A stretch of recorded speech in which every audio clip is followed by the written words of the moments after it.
Okay, that is the end of this whirlwind video. What we covered again, just to make sure that we keep in mind the amount of ground we covered. We have stood up a Kubernetes cluster using Hetzner K3s. We have configured a front-end load balancer with traffic and configured it in such a way that we no longer have to deal with Let's Encrypt or any sort of other keys. We simply can deploy our apps kind of cleanly and simply. We have created a vSwitch, and we have mapped dedicated resources in Hetzner Robot or Hetzner Dedicated over to our cloud environment so that we can keep our data layer out of our Kubernetes cluster and keep everything kind of clean and simple. We have deployed a web app and a worker app, leveraging the configuration, and map that into our ingress route so that we can access that through the front end.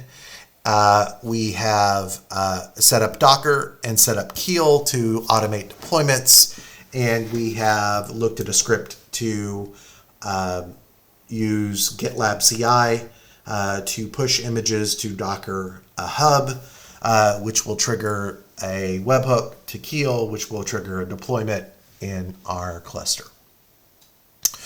So, Whirlwind, and what I've tried to do in terms of writing this all out, obviously, if you're watching this video,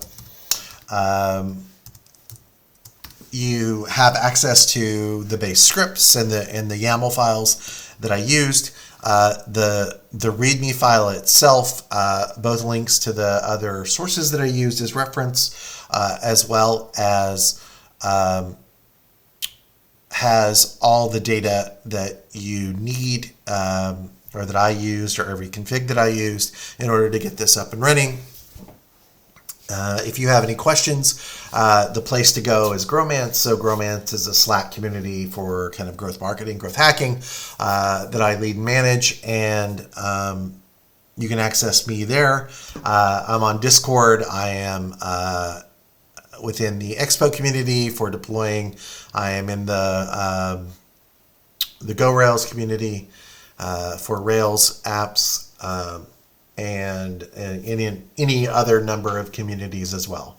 So with that, I hope that your deployment goes really well, and I know this has been a whirlwind, but what I've really tried to focus on is not the stuff that you can get anywhere else, but the stuff that stumped me, that caused this to take days and days and days to do, that wasn't clear, that wasn't easy to understand, and otherwise were roadblocks or impediments that kept me from getting done what really should be a straightforward task of standing up a new application in a Rails environment in Kubernetes. So again, if you have any questions, I'm happy to answer them and talk you through stuff and go from there. Appreciate the time, and thank you very much. Bye.